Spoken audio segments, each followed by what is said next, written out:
Good, okay.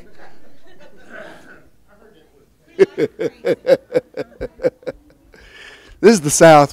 That's my designing women when they were Bernice's niece wanted to put her away, have her put away, and Julia says, "You don't understand. This is the South. In the South, we don't ask if you have crazy people in your family. We ask which." Oh, first of all, she said, "We don't put our crazy people in the back room and hide them. We put them in the front room, show them off."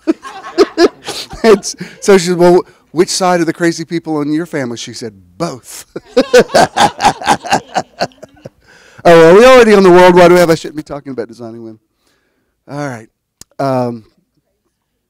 It is a beautiful day, and I'm glad that you're here, and we're already in agreement. We live in agreement. This morning, while I was getting ready, I probably got texts from 7 or 8 different people who needed agreement for different things, and I'm just like, agreed. Most of them don't even come to Metron, but it's like, all right, if you need my agreement, I'll agree with that, and it's just important. It's important to be in a zone with people, and I certainly am in the zone with you. I love you so much and never take for granted that you guys drive over here, especially on beautiful April days when you could justify taking a walk in the park. But you'll still have plenty of time to walk and do all that kind of stuff. Since we are already in agreement, let's please play the intro for our YouTube audience. And we will get Hello, and welcome to Metron. Metron means measure in sphere of influence, and we want to help you find your Metron. Through motivation, enlightenment, transcendence, renewal, outreach, and networking. We're excited to have you here today, and hope you enjoy the service. Good morning, welcome to Metron. Glad that you're here. Give yourselves a big hand. Welcome to the YouTube audience, wherever you are on planet Earth or whatever planet you're on. We welcome you. Glad that it's April. I've got today's going to be this whole month's going to be a little different, and I'll tell you about it when I come up to speak. But I'm always happy when we can have Marshall Ruffin. He's just one of my favorites. We had dinner with Jeremy Lopez and some friends last night, and he said, "I want to come to Metron. I want to come when that guy with the beard is there." I said, "Well, he's there tomorrow. Y'all could spend the night and come in the morning." He said, "No, they have dogs I have to get back for," but you know how that is, dogs and cats. But we'll only be here 3 weeks this month, and Marshall will be here for all 3 of those weeks. He has other engagements going on, so he might not be able to stay for the service, but that doesn't mean he's offended at anything I say. If you ever get a chance to go hear him in concert, it's really a whole other experience, and you should definitely follow him on Instagram and Facebook and keep up with his awesome career. But he's certainly been a friend to Metron for several years now, and it's always good when he's here. He never disappoints, always brings something very special to the mix, and I know you love him like I do. Without any further ado, would you please welcome the one, the only, Marshall Ruffin.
I will meet you in the morning by the bright riverside, where all sorrow has drifted away. I will stand there at the portal where the gates are open wide, at the close of life's long weary day.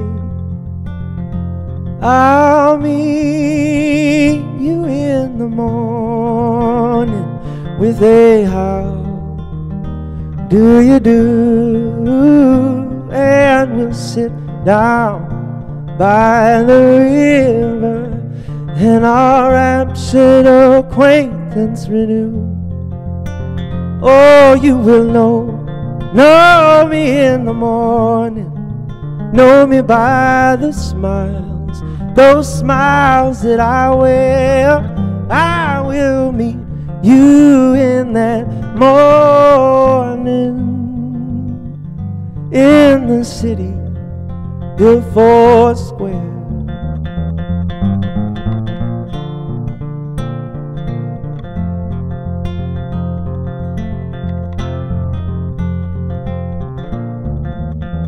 I will meet you in the morning at the end of the day. I will exchange this old cross for a crown. There will be no more disappointment, and no one shall die in the land where the sun's going down. I'll meet you in the morning with a how do you do, and we'll sit down by that river and our raptured acquaintance renew. You know me in the morning by the smiles that I wear. Oh, I will meet you in that morning in the city built four square.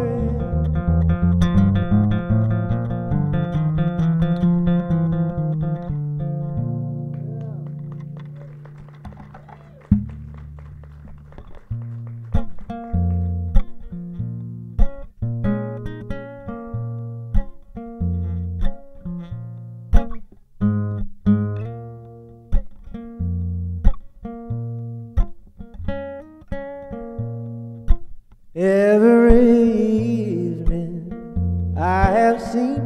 Oh, wait. It's the other time of day. Every morning I have seen. Every afternoon that I have seen has been long and has been lean.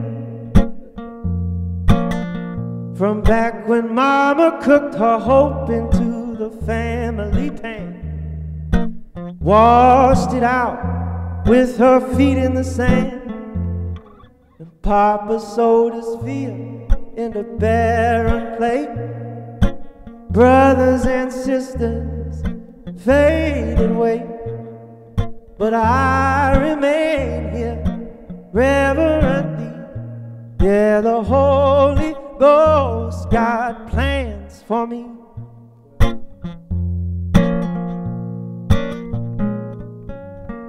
Said every single morning I have read the only book that is better than bread, for putting back a power to a withering hand, burying the burden of a wandering man. Said even though my path, it has been so hard to find, it's been covered in the earth, has been covered in the vine. Well, I know that the way is the remedy. Yes, the Holy Ghost got plans for me. I said, keep your eyes to the sun. We are seekers, everyone. And though our time is sure to end in elegy, oh, fear no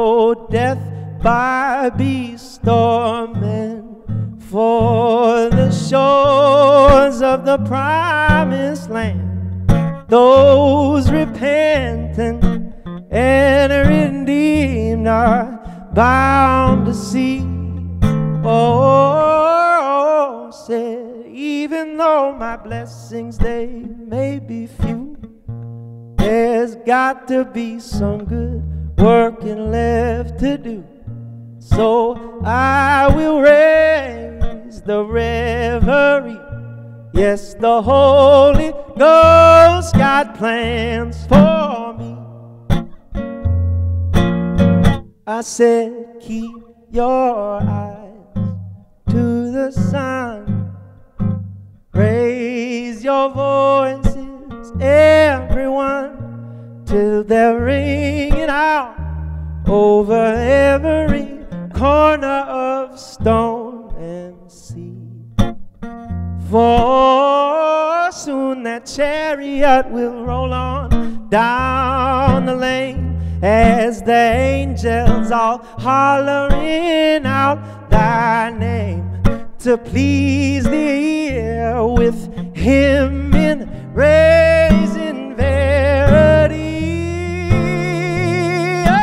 Oh, said, even though my blessings, they may be few, Lord knows there's got to be some good working left to do.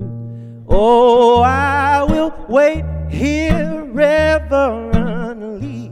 Yes, the Holy Ghost got plans for me. I said that even though my blessings, they may be few, Lord knows there's got to be some good working left to do. Oh, I will wait here reverently. Yes, the Holy Ghost got plans for me.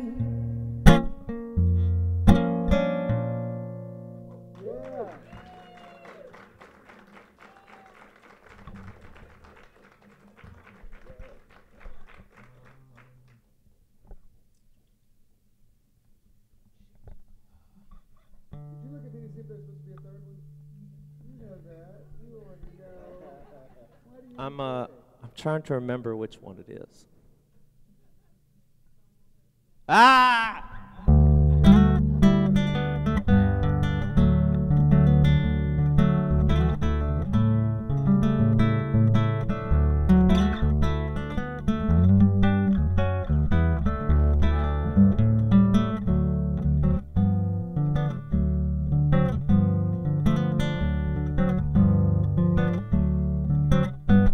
Well, the moon is open and the sky is cracked. Come on up to the house. The only thing you can see is all that you lack. Just come on up to the house.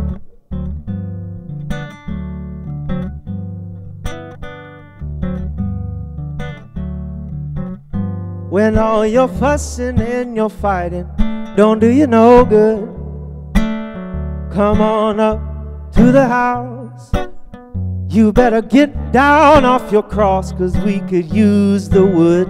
Oh, come on up to the house. You better come on up to the house.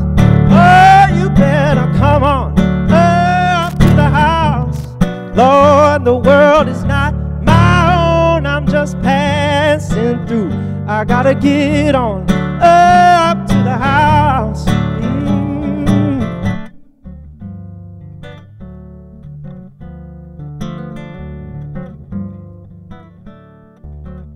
When there's no light in the tunnel, there's no irons in the fire.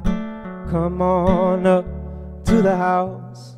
When you've been singing lead soprano in the drunk man's choir, just get on up to the house. Did that last night. When you're high on top of your mountain of woe, come on up to the house. Oh, when you know you should surrender, but you can't let go, get on up to the house. Oh,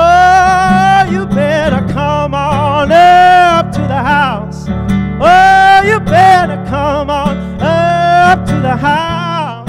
Lord, the world is not my home. I'm just passing through. I gotta get on up to the house.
When the seas are stormy and you can't find no port, come on up to the house.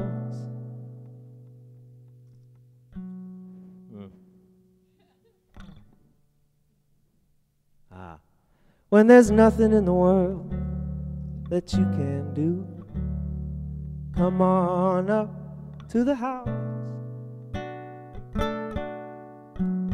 When you've been whipped by the forces that are inside you,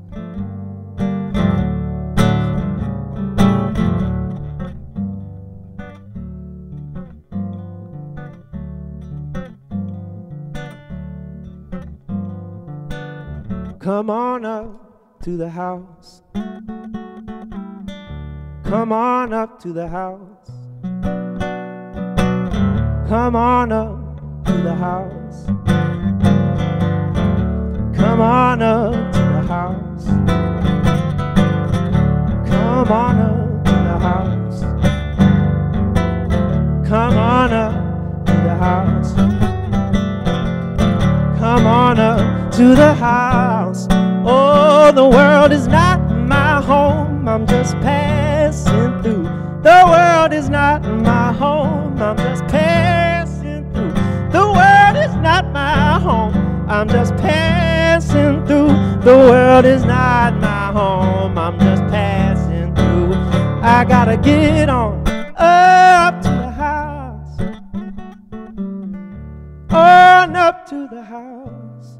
Oh, the world is not my home. I'm just passing through. I gotta get on up to the house.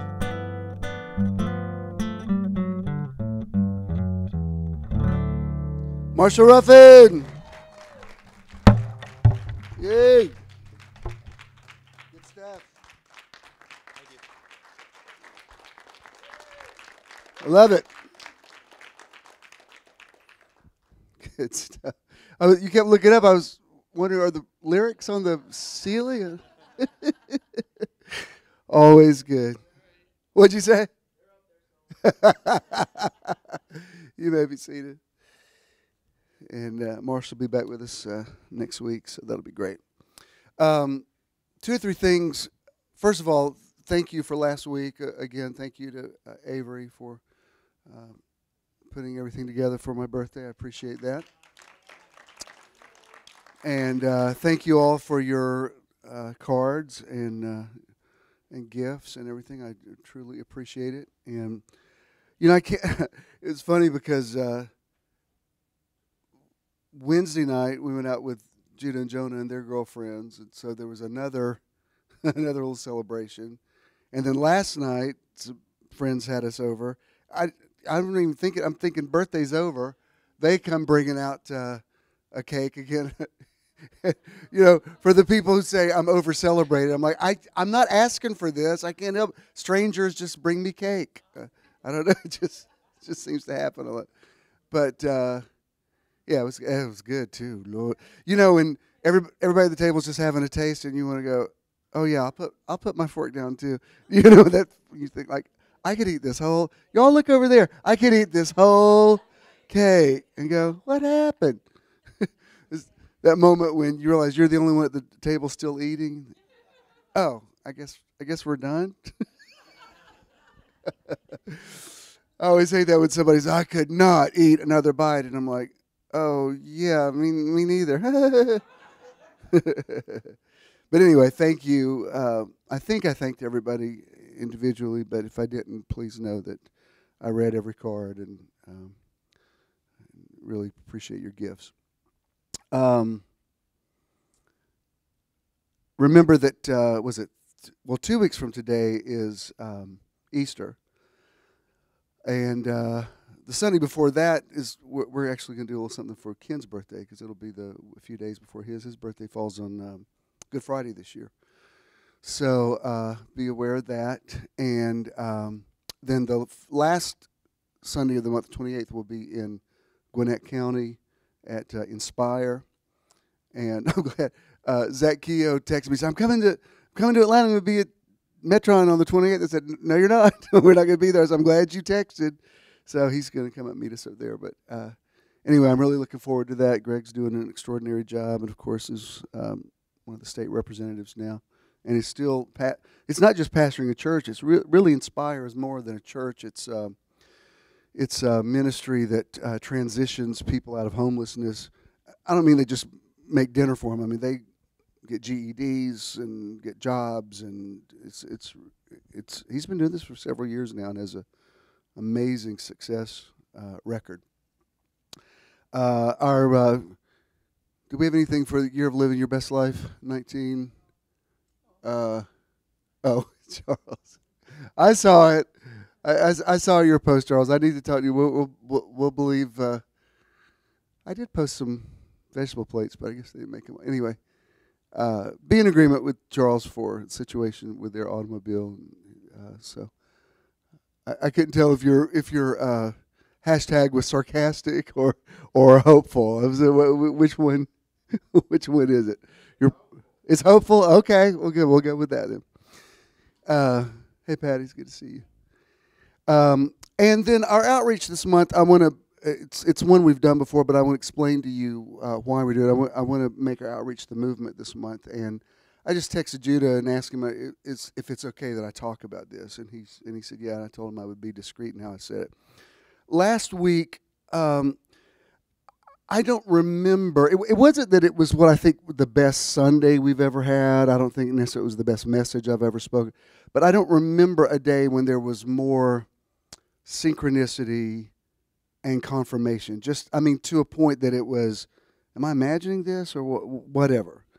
Because there were things Judah and I hadn't talked about, and yet there was a way we were communicating through his songs and through what I was saying, and just 100 little minor confirmations that if I ever doubted that synchronicity and serendipity exist, last week would have convinced me. It was, without overstating it, it was profound, and a lot of things shifted last week. And, Judah's been doing the movement for about as long as we've been doing Metron. And they've been on a little hiatus, only because they've been in East Atlanta, but only because their facility wasn't available anymore. And so he's been using this time to decide if maybe he needed to look at something else. He's never ended it. And his, I keep wanting to say Inspire. Ignite is his 501c3, and I know some of you are partners with that, and I certainly, as a father, I certainly appreciate that. So that ministry is the umbrella, just like General Swilley Ministries is the umbrella over Metron. So for the last, I don't know how long, he's been, a lot's been happening with him, interviewing at churches, and I mean like all over the United States, as far as California, and one of them in Florida that was a mega church. He wouldn't have been the senior pastor, but it was a mega church, and he was going to be on staff. And just, it seems like every time there's a snag, and it's not necessarily, the dots aren't necessarily connected back to me, but they kind of are. Because in any, I don't care how hip the church is, somebody's going to ask, how are you with your dad? What do you think about gay marriage? Do you think, it's just going to be he's just going to run into that in every situation.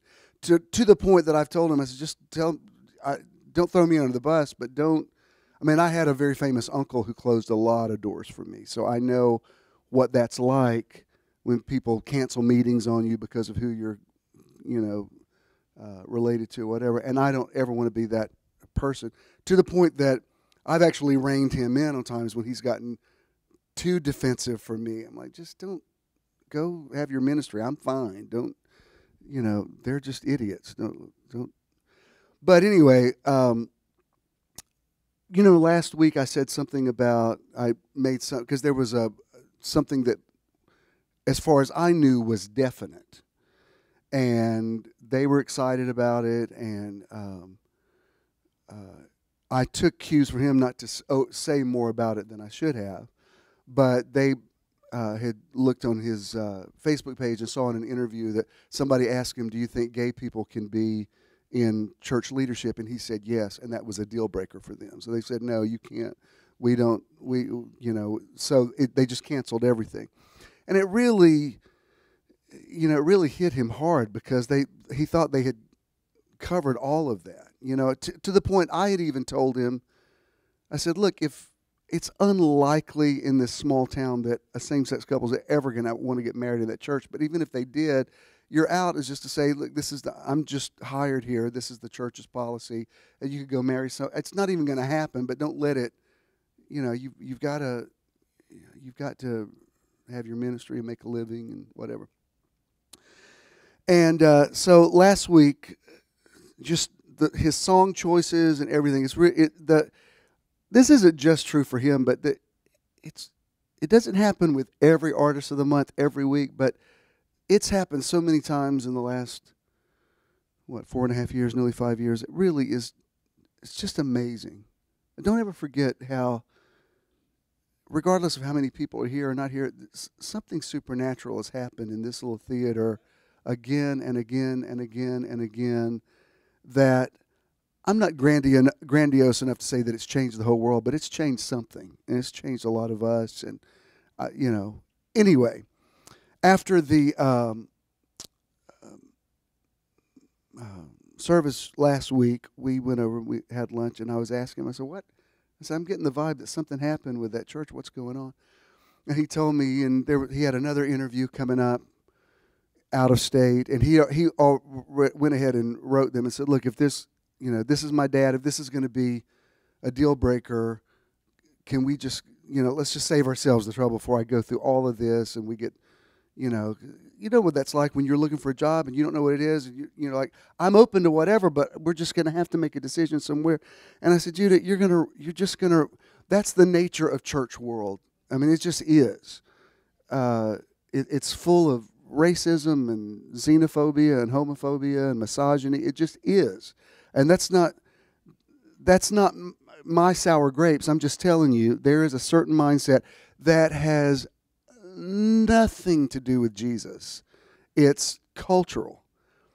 It's so weird. Like this week, I'm getting to my point, but somebody who used to go to church then now they had a theological question that asked me, and it was fine, but it was basically an unanswerable question. And her response was, I'm stuck on this. I said, well, you're in good company. Every theologian who's ever written a book is stuck on that issue. There's no way I can answer that for you in a messenger thread. There's been volumes written on that. It had to do with if God knows everything, if God has foreknowledge, then how do we have free will? Well, I wrote term papers about that, and there's no answer to that. And she said, I'm not sure my daughter believes in God, and I was trying to explain it to her. I said, well, you can't intellectualize God. I said, the best response to that question is, wow, that's a great question. and then let people work out their own, because I don't have the answer for that. But my point is, she said, but do you have a scripture for it? And that happens a lot. People will ask me, yeah, but do you have a scripture for it? Because the Bible answers everything. I'm like, no, it doesn't. I love the Bible, but there's not an answer for everything in the Bible. And it's like, I use it to validate my point sometimes, but it's not the end of every argument. And the idea, and it's not supposed to be. Those Bible writers would be what to see the way that people have created a golden calf out of this collection of books by these 40 men. It's just amazing what people made the Bible. I mean, like they worship the Bible more than they worship God. And that's what I was telling Jude. I said, you're just going to run into this everywhere. And he said, well, I just know I probably need to stay with my own thing, start it up. And he said, I feel like, and I would never do this without your, your thumbs up. But he said, Conyers and Covington is home to me. I mean, it's not, you weren't born here, but I was. You didn't go to school here, but I did. And he said, I feel like I don't want to ever complicate things for you or whatever. But he said, I just feel like I'm supposed to do something out there, but I have to have your okay. And I said, Judah, absolutely. Huh? I said, I said, one thing is for sure, and I've made peace with this. There are some people who, if you said Jesus of Nazareth is going to be doing a live public appearance in Atlanta, they would go, I'm afraid to drive in Atlanta. I mean, they're just... It is such I finally surrendered to it. I'm like, there is this. Even last Friday night, I was out in Eatonton, and the server came up to our table. I guess she was a friend of Ken's, and she said, oh, I love your pictures. I love y'all take pictures of your skyline or whatever. I'd love to go to Atlanta sometime. And I said, you've never been to Atlanta? And she goes, oh, no, I'm scared to go to Atlanta. And I'm like, I think y'all are, you had a situation with your kids in Henry County where the back window of their truck was, I can't tell you the crime that goes on in Rockdale and Newton counties and even out in Eatonton. Crime is everywhere. But people have this idea that once you get in the city limits, crazy people start climbing into your car. And I'm tired of arguing with them. I'm like, yeah, you're right. It is. It's insane. I don't know how we live in it. These are my people. What can I tell you? Traffic. Oh, yeah, you can't possibly drive.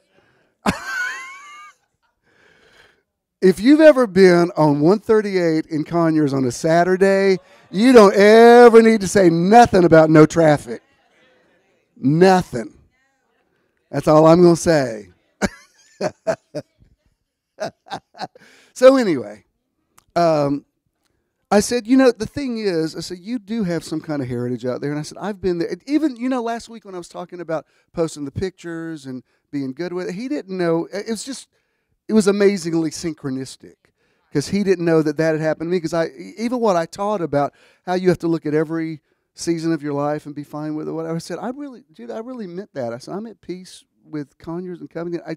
My season is over with there, but I'm at peace there. Out there and with the memory of it. I don't want the memory of it to be lost. And I said, and furthermore, I can say this for Jonah as well, but definitely for Judah. He has a heritage out there. When other kids were having a childhood somewhere, he was in that church every day, working on stuff. And he grew up there and really, as much as Debbie did, helped me build that church. When 401 was at its height, there was hundreds of kids that would come out there on a Wednesday night that I had no relationship with. He was their full-time pastor, and I can tell you he was my in a long line of youth pastors. And I'm not just saying this because he was my son. He's the best one that I ever hired. He's the only one I had that would take kids on retreats where there was no drama. Because every other one, I finally just at a certain point I thought I'm going to have to shut down these retreats because every time these people go on one, there's it's a horror show. And with Judah, it somehow he brought order to it, and it was okay. That's good. So I told him it was kind of an emotional moment, and I said, I said, I'm saying all this to say that our outreach this month is the movement, and I wanted to tell you why. And I'm not trying to steal his thunder because he's wanting to start on Easter Sunday, and that's soon. And I'm telling you, I did the same thing when I started. What was then Word of Faith, I was in the Word of Faith Assembly of God. I went to Macon, which is where our headquarters was, and I got the approval to start a church because the assemblies had a little bit of money set aside in an account for a church in Conyers because there had been an Assembly of God church there years ago that had dissolved, and the money sale from that building was in an account. So that's really why. I mean, I could tell you God spoke to me out of a dream, but He didn't. That was the reason. It was I lived in Snow Mountain. It was the close. That was before they built Stonecrest, and they were expecting it to become a real boom town and whatever. So it made sense. And I remember when I went to get approval. This is back in 1985. The superintendent said, because typically their idea to plant a church was you would do like a year's study, and you'd canvass the area, and they would support you. And that was never my. I always lived in the now. And they said, when do you want to start? I said, well, I'd like to start on Pentecost Sunday. And they said, that's 3 weeks from today. I said, I know. and I didn't know if anybody would show up that day. And, you know, I had 54 the first Sunday, and I had 70 the next Sunday. I had 100 the third Sunday, and then I had 125. Then I had, you know, and then in a couple of months we bought property. And then my wife at the time filed for divorce, and that started a whole chain reaction of things that, you know, I have just finally recovered from. I mean, my life's been in, you know, while I've been building a mega church, I was also dealing with a lot of stuff. I remember going to the doctor to talk about stress, and there was a list of like 7 things that kill you, and I had 6 of them. He actually said, he said, I don't know how are you even alive? I said, well, I felt better till you said that. Now I'm thinking, oh my God, how am I alive? Anyway, I said, if you want to start on Easter, just start. I said, even if you don't have a building, you'll figure it out. You have to just go ahead and decide, because that's what I did. And when they approved me that afternoon in Macon, I drove to Conyers and looked around, and I found that first little building on Royal Drive, which there still is an Assembly of God there. The Father's house has been there for years. Tim Hogg went to college with me. So I'm used to just striking, you know, while the iron's hot. And so I told him, I said, if that's what you want to do, do it. There's a lot of people out there. And I said, as far as it affecting Metron, I'm not worried about that. I said, I don't own people. If you think that you're more comfortable being there, I never want to get into a thing like that, because I kind of went through that with my dad when I started the church and I left Faith Memorial, and it got awkward for people because some people wanted to go with me and they didn't want to hurt my parents' feelings, whatever. And it never got really bad, but it was awkward. I don't want to do that. Judah and I are on each other's side, and so I told him, I said, and I want him to do well. And I said, I told him last week, I said, when you are ready to do it, let me write something about it, and because he even said, I'll call it Church of the Now if you want. And I said, no, it's Church of the Now, that's my word. You already have the movement, and that's associated with you. I said, just move what you already have, that you've already paid your dues on, that I have nothing to do with. Go do that, and if there is an audience of people that are not going to drive to Atlanta for you or for me or for Jesus or for the Holy Ghost, or they're just not. I see the look of panic on the face. Oh, I could never drive it. I don't know what they think it is. I don't know. It's the craziest thing. But anyway, I've made peace with that. It's like that's the mentality they live in. Fine.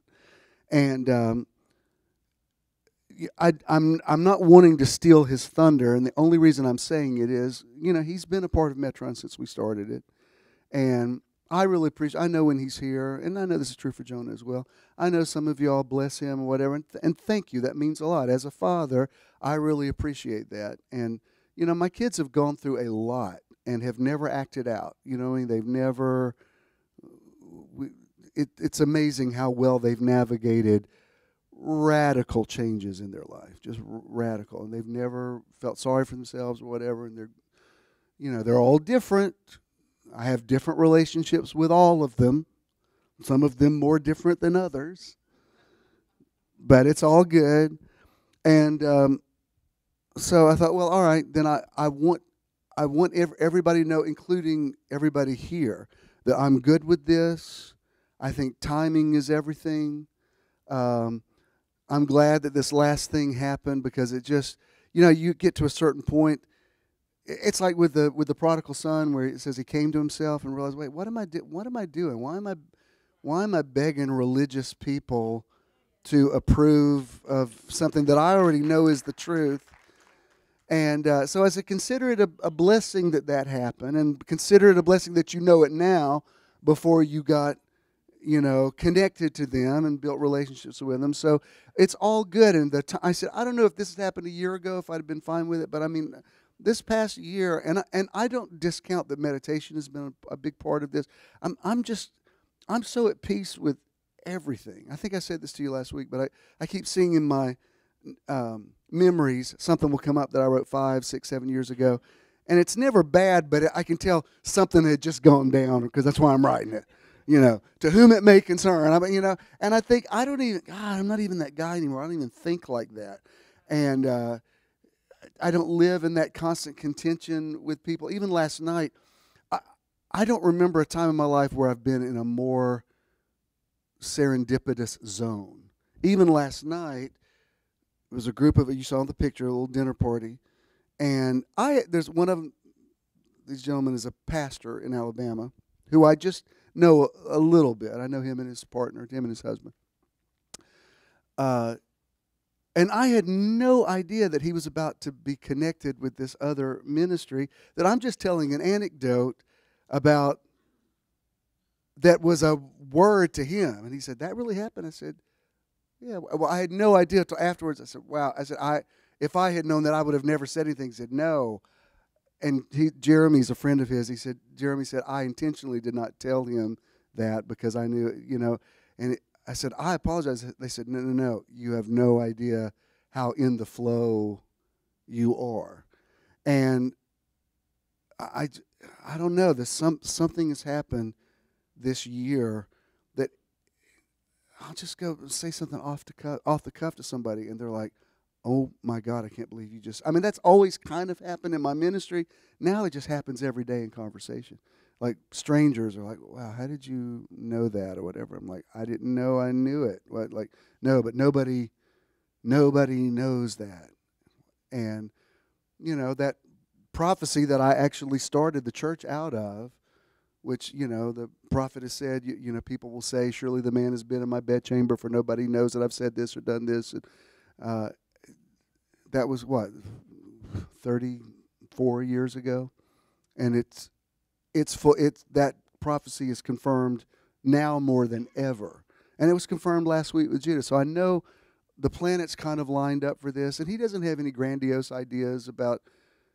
I mean, it's Karen knows who I'm talking about. I have a cousin who used to be involved in a mega ministry who came to Atlanta to start something in now I think they're meeting in their living room, because and I'm not gloating over that. I'm just saying it's a different time now. Like what you thought it was back in the day, it's not that now. And people don't feel like they have to go to church. And there's I started Church in the Now kind of on the end of the cusp of that move where you could start churches and they could do well. And I nearly think that season is over with. There's the mega churches that are already established, and they are nearly an entity unto themselves. But trying to get into that system now and start something, it's the way the political climate is and everything. It's definitely impossible to have a multicultural church. I mean, definitely, because black Jesus and white Jesus they're complete different. They weren't so much years ago, but they are now. I mean, they are. I mean, I've gone to white seminars where they're talking about Barack Obama being the Antichrist. I've gone to black seminars where they're talking about Donald Trump being the devil, and I think, wow, I don't know how do you reconcile that? Those are two very different ideologies, and y'all are both using the Bible to back up your position. I don't know how you're going to do it, and but so anyway, I've already said. Have I said too much? There's nothing more I can think of to say to you. That's from a show. I feel like sometimes I sing show tunes and you're like, "What are you talking about?" It's a show.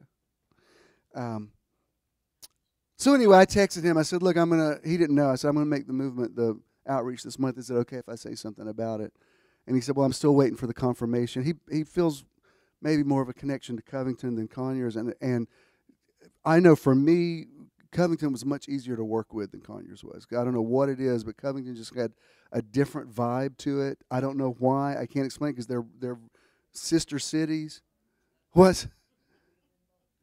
But it's just, I don't know if that's been your experience, but Covington just, I had to fight the whole time I was in Conyers. Covington just open the doors and really welcome me. And it's just, who knows. So we'll see. And Judah, if you hear this, I hope you're okay with all that I said. But this is your family, and everybody wants the best for all of us. And I'm to a place now. I don't know how that will affect this, because I know most of y'all live out there, and I want you to follow your heart about what's going to happen, and because I'm ready for whatever. I was telling these guys last night about the meditation weekend. I can't believe they didn't know. They all are friends with me on Facebook. How did y'all? I mean, I'm posting about it all the. I always think I'm over advertising, and then I'll have a conversation and think, well, apparently not.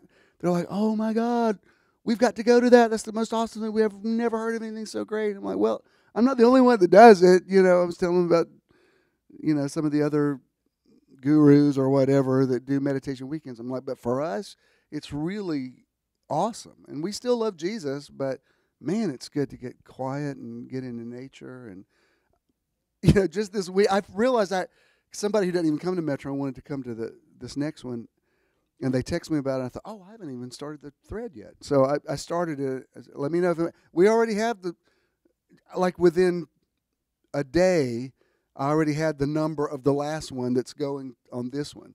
So this one will be the most successful one we've done yet, and it's going to be extraordinary. I'm really excited about it. I love all the other ones, but there's nothing like going to the beach. The beach has a whole energy to it. Love the mountains. Stone Mountain was great a couple of weeks ago.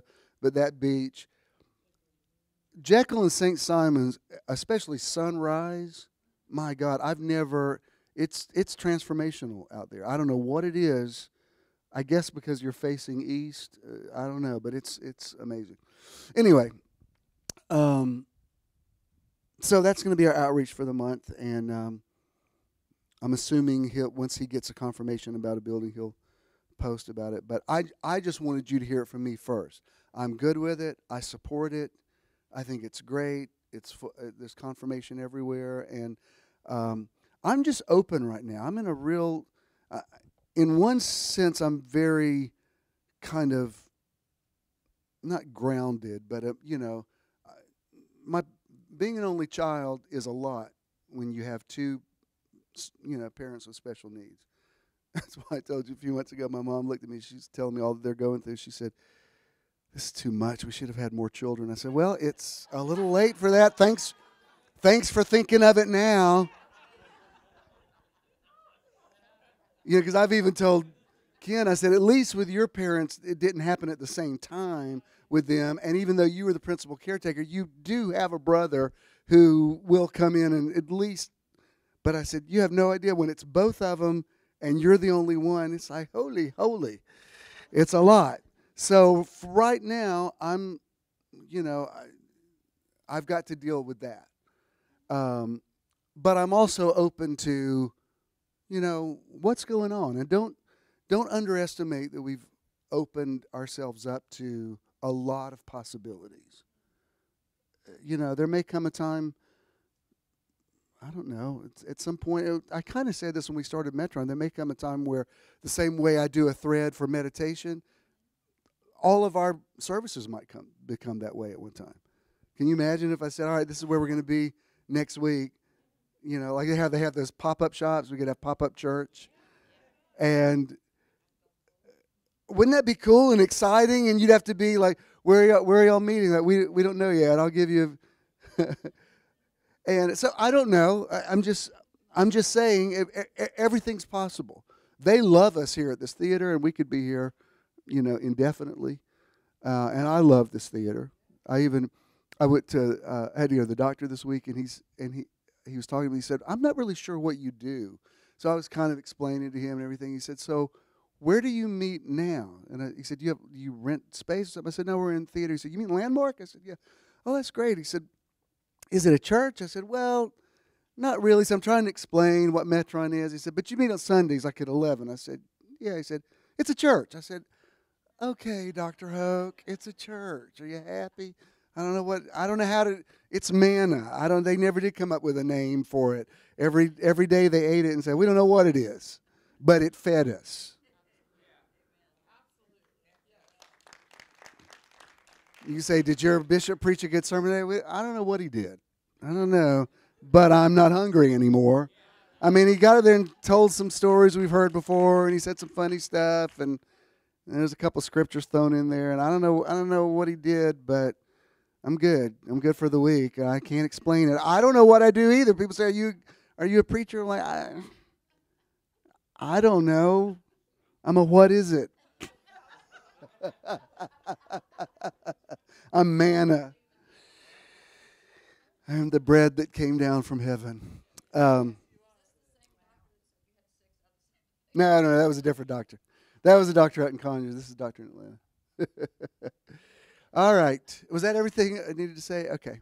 Are we ready for the podcastians? Welcome to Metron Live podcast, coming to you from beautiful, historic Midtown Atlanta in the month of April. It's beautiful. Metron people, welcome the podcast people. I'm not going to do a series this month. I want to open myself up to be a channel. Right now, I'm in a space where I feel like Spirit has immediate things to say that I can't pre-plan. I have a little bit of structure. I want to show you a scripture and a quote, but I don't want to overthink where this is going. This isn't premeditated today, and I feel very instructed by the voice that's in me to just open myself up and let another dimension speak through me. And I know you're ready for that. But I'm going to call it this, just so for the sake of labels. I'm calling it New Thoughts, Opening the Windows of Perception to Let the Spirit Wind Blow.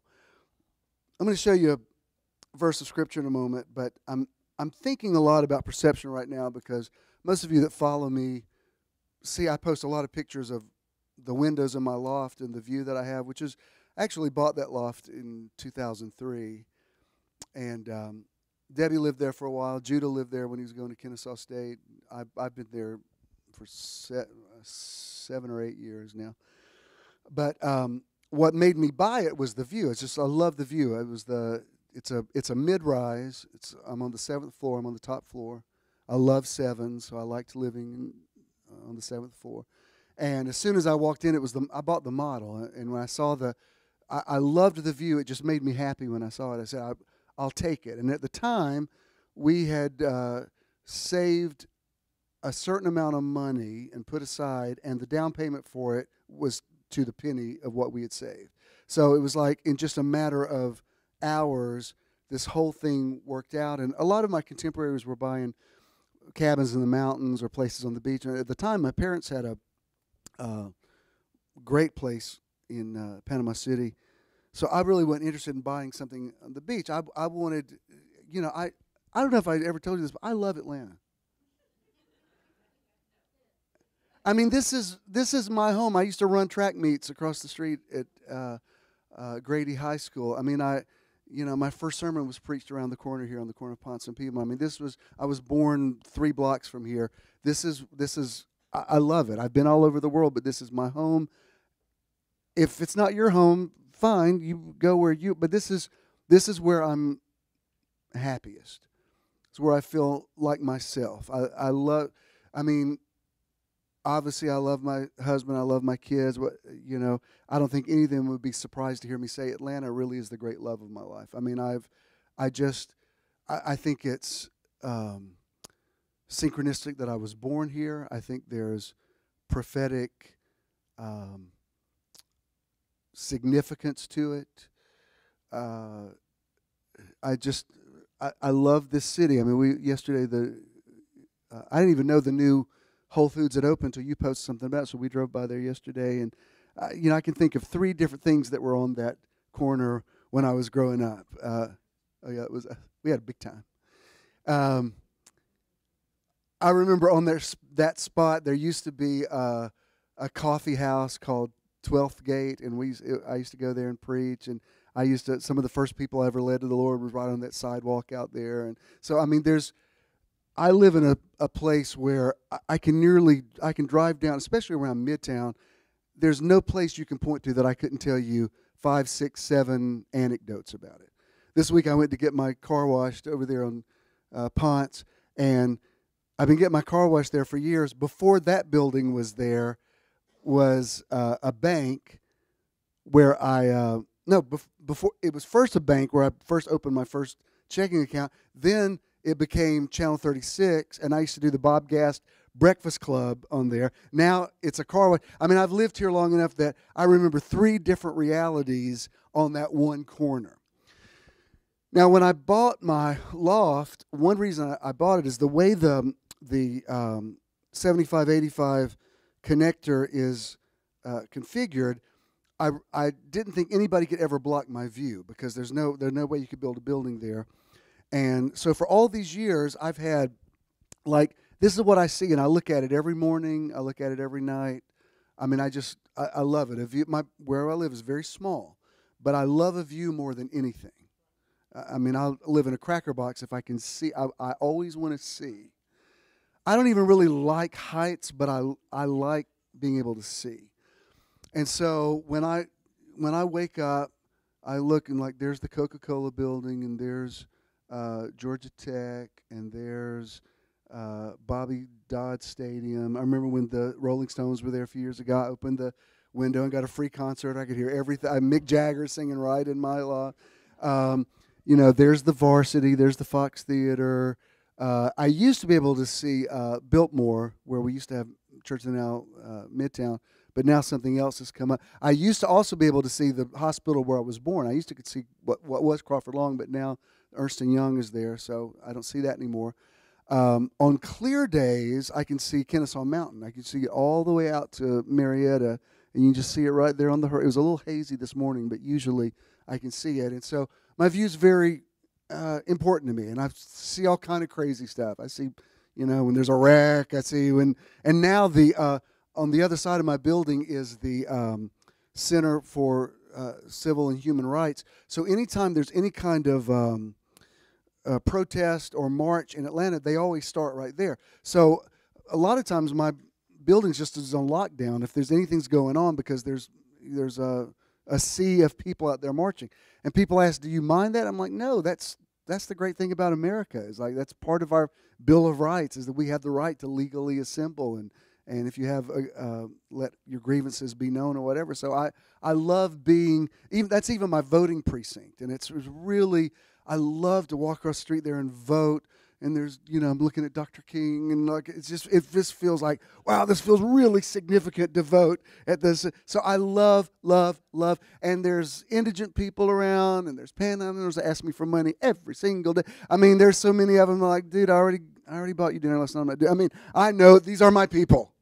When people say, are you scared of all these homeless people? I'm like, no, there's Leonard, and there's Bobby. I mean, like I know them. What are you talking about?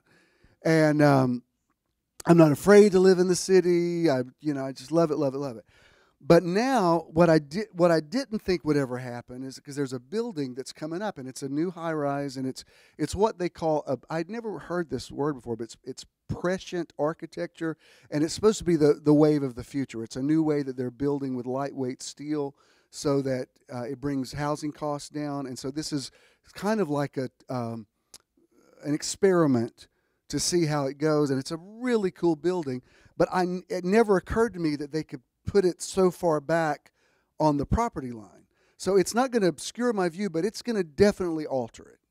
So every day, like they're at a place now where every week a new floor is on it. It's going to be 17 stories. So I'm watching my view that I've loved for all these years. I'm watching it change every day. And I'm trying to figure out, like, what am I going to, like, when it comes out, what am I going to see? And I'm, like, driving down Spring Street to figure out, like, how tall is that building going to be? Because it's going to, like, let me tell you some of my history with it. When I first bought it, there was some ugly old building that was right there kind of around what used to be Techwood Homes, and it used to block my view of Midtown. And one day I actually said, I want that building to go so I can see my view. And so help me God, about 3 days later, I'm sitting I hear this explosion. I look, and they're imploded the building. I'm like, wow, that happened fast. I got to be careful what I curse. And I'm sure they had already made plans. It's just the timing of it was very fortuitous that I just happened to say it. And I was like, there it is. There's Midtown. Thank you. Thank you, ugly building. So, so I've been thinking a lot about perception and how you see things. I was thinking about, I've told you this, but the first time I ever took Kent had never been to Chattanooga before he met me, and I took him up on Lookout Mountain. You know that Point Park where you see that incredible view over what they call Moccasin Bend. I drove him all the way. It's just spectacular. And I took him all the way up there, and it was a really foggy day. You couldn't see anything. So we're standing up there. I said, you have no idea what's right there, but you can't see it. I'm trying to show him pictures on my phone, and he's like, okay. Well, then the next time we went up, it was clear, and he's like, oh, my God. I said, I know. That's why I was so frustrated that day, because I drove you all the way up here. Now, just because you can't see it doesn't mean it doesn't exist. And so what I'm learning every day, this building's going to be really cool, and their building, it's a state-of-the-art building. I'm going to be overlooking their big, ginormous pool, which is cool. I'm like, well, that's cool. My building doesn't have a pool, so I can look at y'all's pool. And so I'm not mad at the building. I'm glad something's going in. I would have rather it been a Publix or something, but okay, whatever. So I'm glad something beautiful's going on there. I just never thought they would build it that far back. I thought the way it was configured, it would be, I just thought my view would never be altered, and it is going to be. So I'm having to get used to the new way I see what I look at all the time. Now, just because this building is going up and I'm not going to see Atlantic Station anymore doesn't mean that Atlantic Station doesn't exist. And this is my point of what I'm talking about, at least today. The scriptures talk a lot about things like faith is the evidence of things not seen, or we walk by faith and not by sight, or we look to the unseen things because the unseen things are eternal, the seen things are temporal. So there's a lot in the scripture about about there's more out there than what you see. I want to show you this scripture. This is in 2 Kings chapter 6, verse 15 through 18, and it's this is out of the Message. This is when the prophet Elisha was about to go into battle, and it was just him and his... Remember that joke when the cavalry was coming after... the indigenous people were coming after the Lone Ranger, and Lone Ranger looks at Tonto and he says, what are we going to do? And Tonto says, we? Paleface? In other words, like, these are my people. I don't know what you're going to do. And so there's this idea that you're abandoned. So what happens is Elisha doesn't seem to be really upset about the fact that these warriors are coming to kill him or whatever they, those Old Testament people were always killing and pillaging and always saying God told them to do it. I'm like, y'all, God didn't tell y'all that. Yeah, especially when Moses said, all right, God told me, go into that city and kill all the men and the ugly old women, but don't kill any beautiful young women. God said that. I'm like, no, Moses, God didn't tell you that. And you know good and well. Come on. But anyway, Elisha's servant says to him, what are we going to do? And this is amazing what Elisha says to him. Look, it says, early in the morning, a servant of the holy man got up and went out. Surprise, horses and chariots surrounding the city. The young man exclaimed, "O master, what shall we do?" He said, "Don't worry about it. There are more on our side than on their side." Now, when you hear somebody say that, they really sound delusional. Have you ever heard? It's kind of like the disciples saying to Jesus, "Do you not care that we're perishing?" It's like, have you ever heard somebody that they don't seem to grasp the seriousness of the situation, and you think, I don't think you understand. We're about to be killed. And it says, don't worry about it. There are more on our side than their side. Then Elisha prayed And here's the most important thing I'm going to say to you all day. Oh God, open his eyes and let him see. He did not pray for help. He did not ask God to send warriors. He didn't even ask for angels. He said, I pray that your eyes are open so that you can see what already exists. Let me show you this. It says, the eyes of the young man were open, and he saw a wonder, the whole mountainside full of horses and chariots of fire surrounding Elisha. They already existed. Elisha was a mystic. He was already tuned into another dimension. There are some people who see things that other people don't see. I used this in a meditation one day last week, and I've read different accounts of this story. I'm not sure exactly who said it, but the story goes something like this. That Walt Disney died before the opening of Walt Disney World and Epcot Center. And I know Walt Disney had there's some weird things in his background or whatever, but you can't deny that the man was an amazing visionary. And so somebody said, one of the accounts I read, they said it to his widow. They said, it's too bad that Walt wasn't alive to see this. To which she said, he already saw it. That's why it's here. Absolutely. Drop the mic. Now, whoever said that, that's powerful. He didn't have, do you hear this? He didn't have to live to see it because he already saw it. I mean, you could, if you've ever listened to that last sermon that Dr. King did, one day this week was the anniversary of, he was assassinated on April 4th, 1968. And on April 3rd, I remember because it was my 10th birthday party, and I remember we stopped and watched it on TV. You could tell he's already made peace with his death. He just has.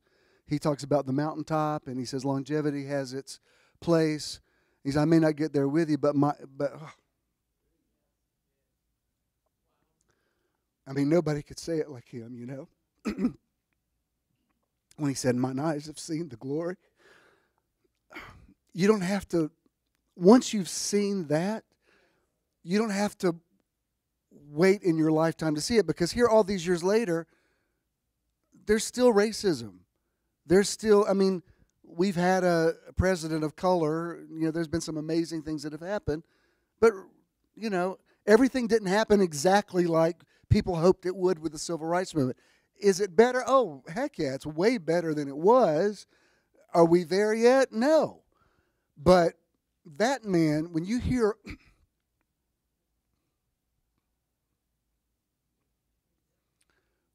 that in his voice, you know, I've already seen it.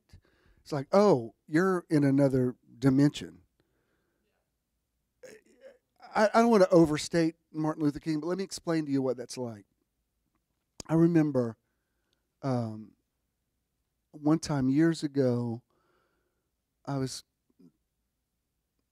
voice spoke to me, and there's always, anytime when the voice speaks to me, especially if it's something I'm not thinking about, they become these profound things that shift my theological tectonic plates.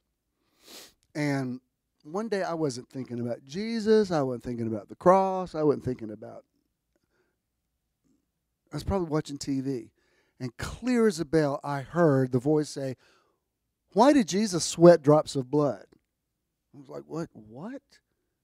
The voice always asks me the strangest questions. Like, sperm isn't seed. I'm like, what? And I can always feel like, oh, I'm about to go to another dimension. The diamond just shifted, and my life's about to change. I mean, let me tell you something. When you are a seer, it takes a while. Like, you're on the point of things, and it takes a while for other people to see what you're seeing. I don't mean that to sound like I'm superior in any way. I can just tell you there are certain people who see things before other people see them. They just are. And it's a pain. Because sometimes it's a lonely existence because, like I've said, what do Martin Luther King, John F. Kennedy, Bobby Kennedy, Gandhi, Malcolm X, and John Lennon all have in common? They were all assassinated. So there's definitely something to be said for don't be a seer. Seers get killed. And that's why I've said I'm changing that reality. Like I'm going to be the first visionary that doesn't get assassinated for his vision. Can we change that narrative?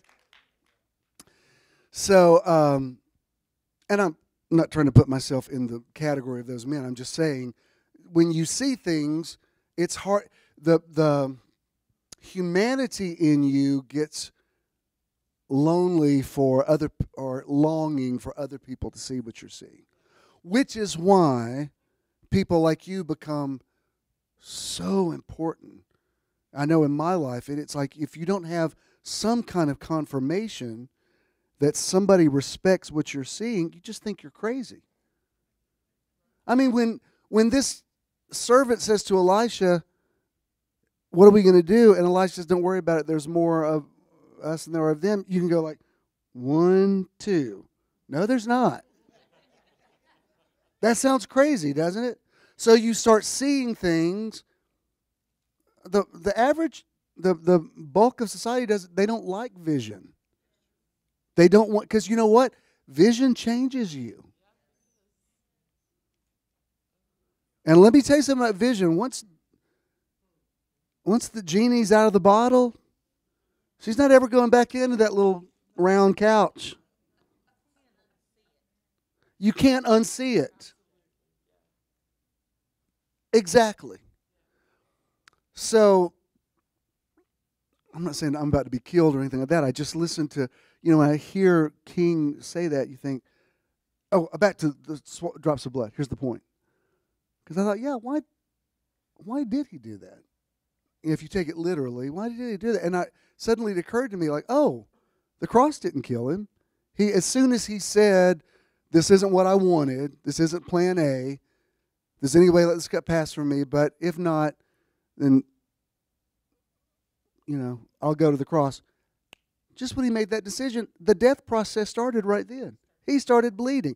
To me, that's so empowering because you think they nailed him to a cross. No, baby, he was bleeding before the first nail ever penetrated his flesh. And I'm saying that to say I can get my head around Martin Luther King's assassination because James Earl Ray didn't kill him. He had already listened to his speech the night before. He said, I'm not going to get there with you, but I've already seen it. I've seen it so much that I don't have to wait to get there with you because I've already seen it. It's already a reality to me. Now, in your dimension, it may take 25, 30, 50, 60, 100 years for it to manifest, but one day with the Lord is as 1,000 years. I've already seen it. I can't unsee it. Do you understand that connection? Why did the voice ask me, why did Jesus sweat drops of blood? Because the cross didn't kill him. Well, he even said, no man takes my life, I lay it down on my own accord. So Jesus wasn't victimized. The death was his idea. Now, having said that, let me show you. I've used this quote lots of times before, but William Blake was so ahead of his time. But I love this quote, and I have a meme for it as well. It says, if the doors of perception were cleansed, everything would appear to man as it is, infinite. For man has closed himself up till he sees all things through narrow chinks of his cavern. I know that this is true. There's reality already there. Before I ever met you, you posted something on something that I wrote about heaven. You said, what if we're already here? We just haven't seen it yet. You posted something about it. You posted something the other day about heaven and hell. You said, yes, that's what it was. He had posted, because Eddie, I mean, a lot's happened with, Eddie's friends and, a lot. So it's made him more introspective in a good way, to where I don't always comment on it, but I follow what you write, and I think, because Eddie's a seer. And so some of his perception about heaven, and what he's posted is, what if we get to heaven and God says, how was it? But not if you don't see it. Not if you don't see it. That's my point today. You can't see how good something is. Perception is reality. It just is. Last night, I was talking to Jeremy and this other pastor, and we were a wide range of conversation. But a lot of it was spiritual. And we were talking about the whole argument that people get into over literal hell, and it's just such a deal breaker for so many people. And this one pastor, he's kind of in his own dilemma about it. I said, well, you need to count the cost. I said, I lost more. When I said hell wasn't literal, I lost more people out of my church than I did when I came out.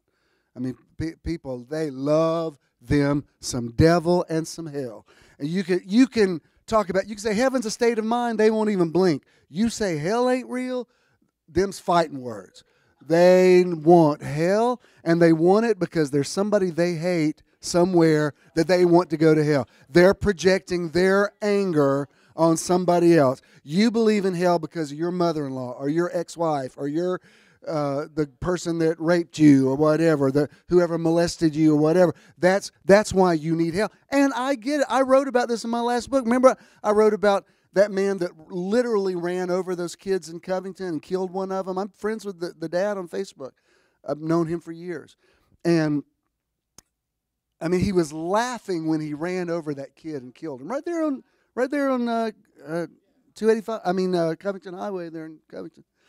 And at his trial, the mother of the little girl who was killed said to him, the Bible says there's a hottest place in hell for people like you, and I'm going to laugh when I see him throw you into it. Now, I know the Bible doesn't say that, but I understood a mother's passion because I felt it with her too. Even though theologically I couldn't support that, I'm like, I feel you. I hope he go. I want to laugh with you when he goes there. Do you understand? That's the human emotion that you think I've got to find a way for the punishment to fit the crime.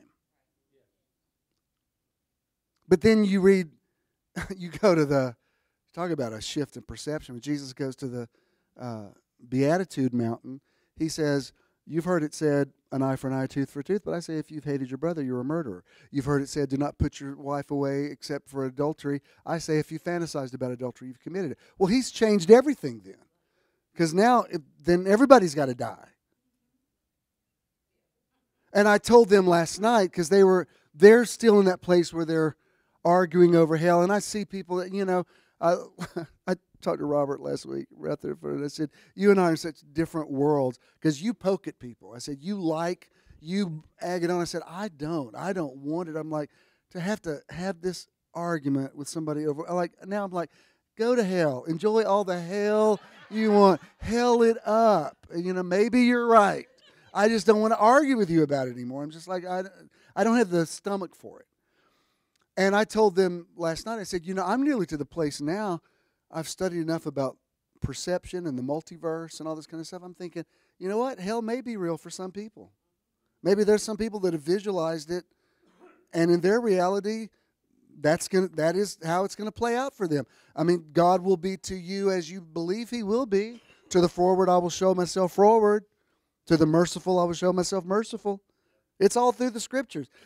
Why was God so easy on David? David was a perv.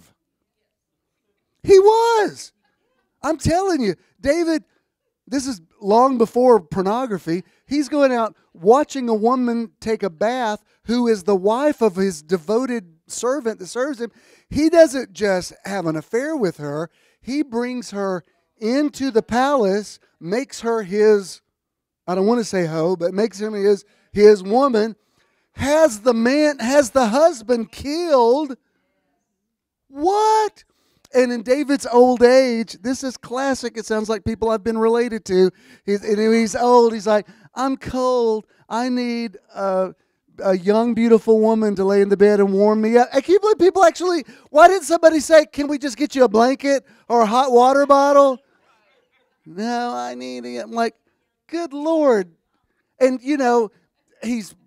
when the Ark of the Covenant comes in, he's flashing the women and stripping off in front of them. And his wife, McCall, sees him out the window and says, well, I saw you showing off to the women. He says, I'm going to do it worse. Next time I'm going to take my loincloth off. I'm going to let it all hang out. I mean, that's really what he's saying. I'm not trying to be irreverent, but when you read it, David was highly sexualized. The Bible says he's a man after God's own heart.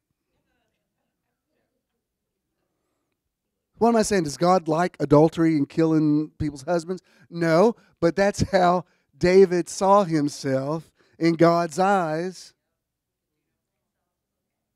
And so God would just be like, David, he's a man after my own heart.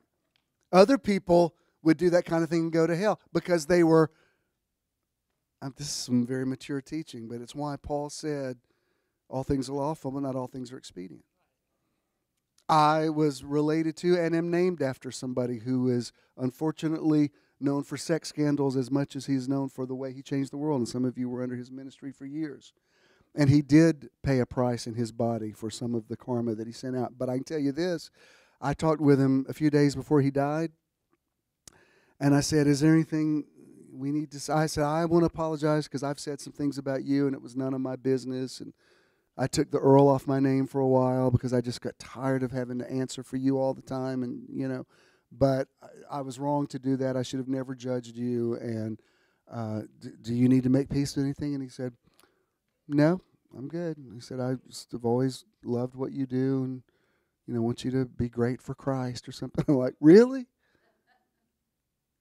I mean, what about don't do what I've done? He's like, no. So I fought a good fight. I'm like, wow. It makes me understand. And I'm not saying he paid a price for some of his decisions. But John comes along. I'm not saying John and Jesus were an item, but when you really read between the lines, John's laying on his bosom at the Last Supper. They're very tactile. I'm not sure it was coming from Jesus, but it was definitely coming from John. And he called himself, I know he likes y'all, but he loves me. I'm not saying that if you go out here and say, well, now Bishop said the Apostle John is gay. No, I'm just go read the Gospels without your religious goggles on and see what you would say about it. John's like, he loves me.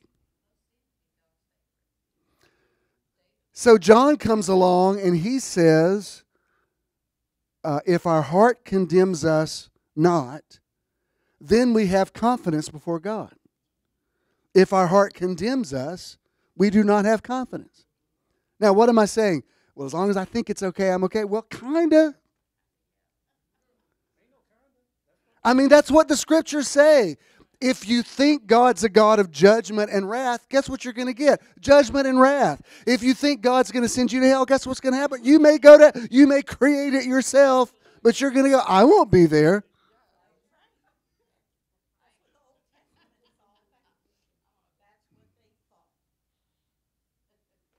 So, when people say there is one true God, yes and no. Yes, there is one true God. But if there's 7 billion people on the earth, there really are 7 billion different gods. Because every person has their own vision and perception. If you think that God's mad at you and is punishing you for something that happened, you're going to attract stuff to yourself that will become your own self-fulfilling prophecy, and you'll say, oh, I see, this is why I deserved this. I was talking to Greg last night. He's in training. Greg that had us over. He's in training to be a life coach. And in the terminology that they use in the school that he goes to, they use the term gremlin. He said sometimes when you get to a place, an impasse, there's a gremlin, and a gremlin it's what we used to call a demon, but it's a thought that you have. It's not some spirit out there that's going to possess you like the Exorcist. It's It's a wrong thought that you have that's just shut everything down. You can't get past the gremlin. Every time you nearly get somewhere, the gremlin doesn't let you get past it. He said, and it's always about unworthiness. It's always, he said, every time you always connect the dots back. I said, well, I can tell you this. I've been counseling with people. I mean, I remember my ministry started when I was 13. I can remember my mom saying, get off the phone and do your homework, because I was on the phone with somebody every night counseling with somebody, leading somebody to Jesus. This morning as I'm getting ready and people are texting me, yes, I agree with you, whatever, I thought, I've been doing this every day of my life. I've been praying with somebody, agreeing with somebody, something every day, and I still do. I'm not complaining about it. I'm just saying I have done this. My parents tell me I preach sermons that I don't even remember. I preached when I was in diapers. So, I mean, I'm doing what I was born to do. I've been in that zone for years, but I told him, I said, the one thing, if I had to say one thing, out of all my counseling, the one common denominator that has kept people from receiving has been unworthiness. More than anything else is that sense of, I can't tell how many times people tell me over the years, I love the positive message you preach. I don't disagree with it. I just don't feel like it's for me. Like when you're talking about how great it could be, I just think I'm not, even if they don't say I'm not worthy, that's what they're saying. It's like I don't doubt it, but when you talk about abundance, something in me says, I don't deserve abundance. This is why my idea of the ministry has changed, because I used to think, well, just give them a lot of scriptures and play washed by the word and, let me pray for you and whatever. If you don't think it's for you, Jesus himself could come and tell you about it. You just be like, well, I know you're not talking about me. And it's because something somewhere along the line made you feel that way. Even, it was interesting, this thing that happened this week with Joe Biden. Has not been accused of technical sexual harassment, but definitely invading people's personal space. And then he tried to fix it with a video that kind of made it worse, because it sounded like, wow, you still don't understand. You don't understand what this does to people. And he's trying, and it's a generational thing, him trying to understand. That's why I'm halfway serious when I say to you now, ask the person next to you if it's okay to hug, because you don't know what somebody's gone through. You know what I mean? You don't know. And this is what abusers have to understand. Because Lord knows, I love Barbra Streisand as much as a white gay man of my demographic can. I mean, you couldn't love her any more than I do. But she said, last week, she was in an interview about the Michael Jackson movie that came out, and she's nearly ruined her following, because she basically said, it wasn't that big a deal. He didn't kill him, and they were able to marry and go. And I thought, oh, Lord, sweet Jesus, Barbara. I mean, I still love her and can quote every word to Funny Girl, but I'm like, oh, Barbara, do people just get crazy after 70 and just say insane things? But to trivialize sexual abuse is to say, no, you don't understand what you took away from somebody. It's an indefinable thing that sometimes it takes people years to even realize what it did to them, if ever.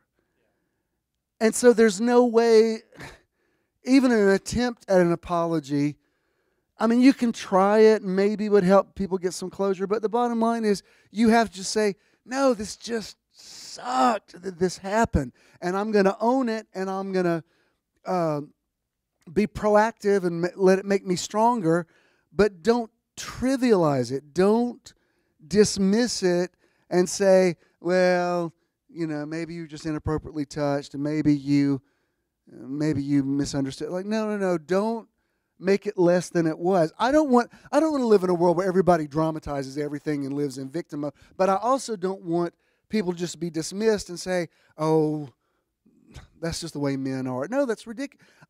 Sometimes I think, what the hell is wrong with men? I know I'm being too, but you're gonna have to. Well, no, this whole Me Too movement. I'm like, good God, is there anybody else? And you look at these people. Like, I always loved Charlie Rose. I always thought Charlie Rose is. I love to show whatever, and I'm so. Taking off his 75-year-old man taking off his clothes and walking around in front of women like women want to see his 75-year-old naked body. First of all, women aren't that visually stimulated anyway, which men don't understand. Like, it's a big thing now, millennials to send pictures of guys. You're idiots. There's not a woman in the world that goes, oh baby. It's like, you are crazy.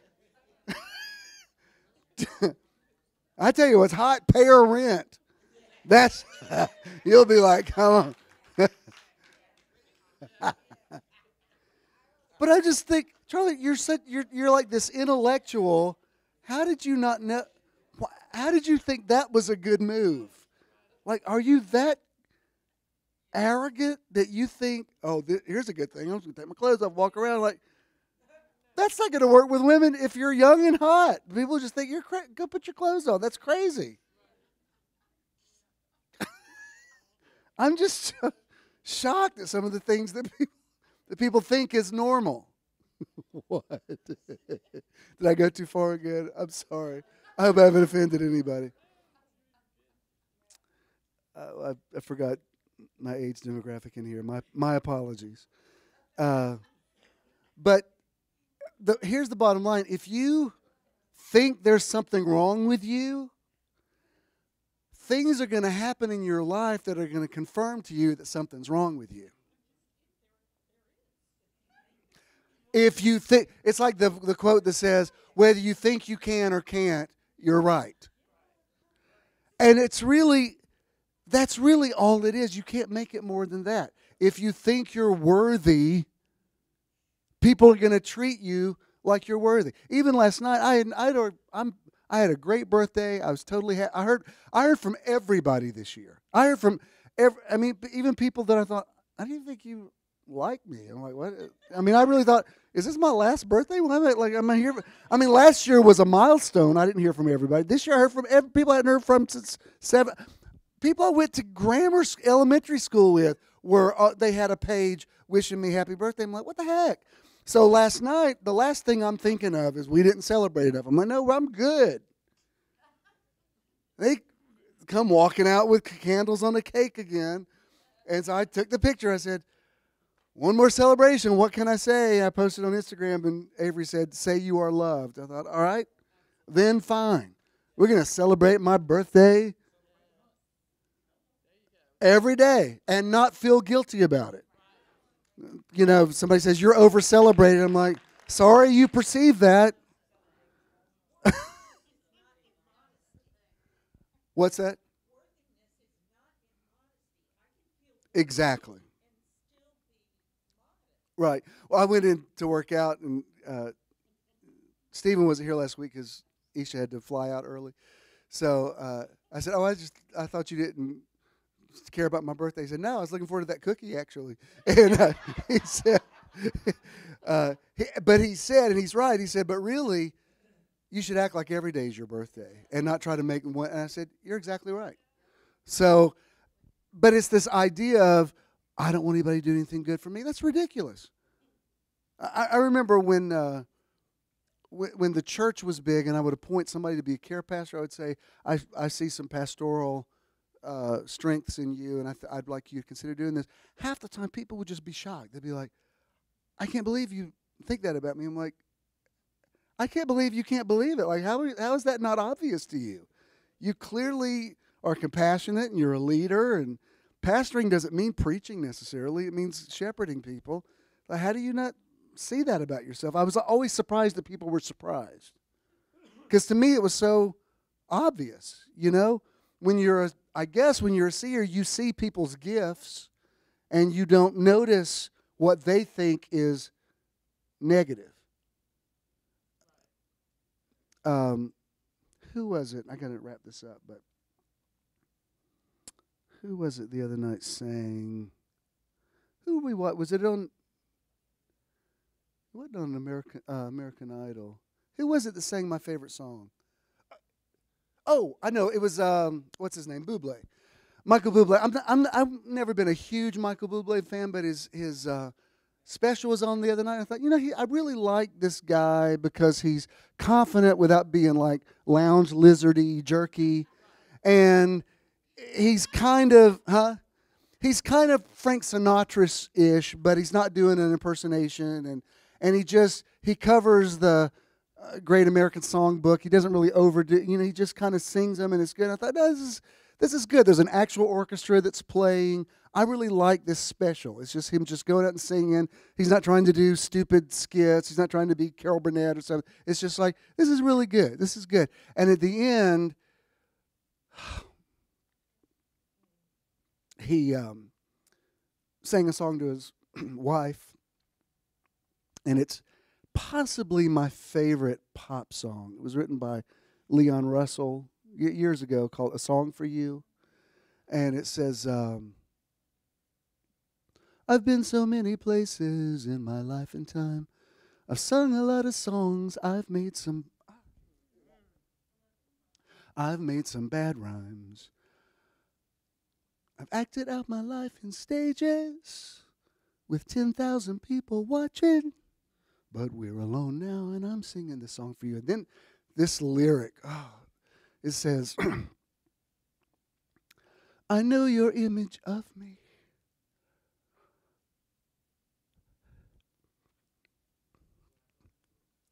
Is what I hope to be. And this goes back to seeing. Some people don't see how beautiful they are, how special they are, how intelligent they are, how smart they are. For years I used to end a service with, you're blessed when you come in, you're blessed when you go out, you're blessed in the city, you're blessed in the country. And that has a certain energy on it that I like, and sometimes I still do it. So something is created when Scripture is quoted. I get that. But you know what's equally as holy? Is to end a service and say, you're beautiful, you're smart,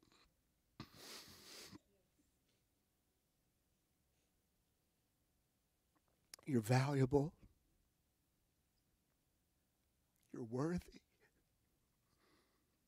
you're intelligent. I need a scripture for that. No, you don't. No, you don't.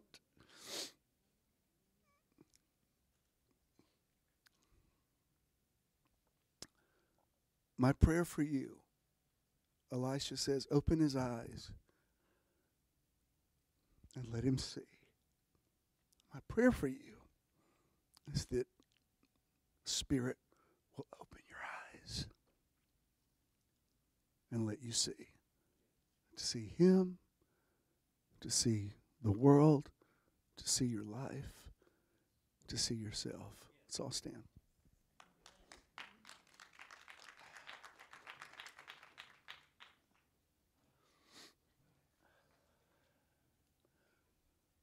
BJ, can you play the outro, or do we just need to skip it? Oh, Michelle. Okay, then you got it. Contributing to Metron is quick and easy. You can give anytime using any smartphone. Text the amount you would like to donate to 404-620-5044. You will then receive a notification that you successfully completed your donation. You may also visit bishopthenow.com and click the support tab to give there as well. When you contribute to Metron, you're also donating to the charity or organization of the month. Thank you for your investment into Metron. If you're making a check, make it JSM. If you have cash, just pay it forward and bless somebody. I love you very much. Peace.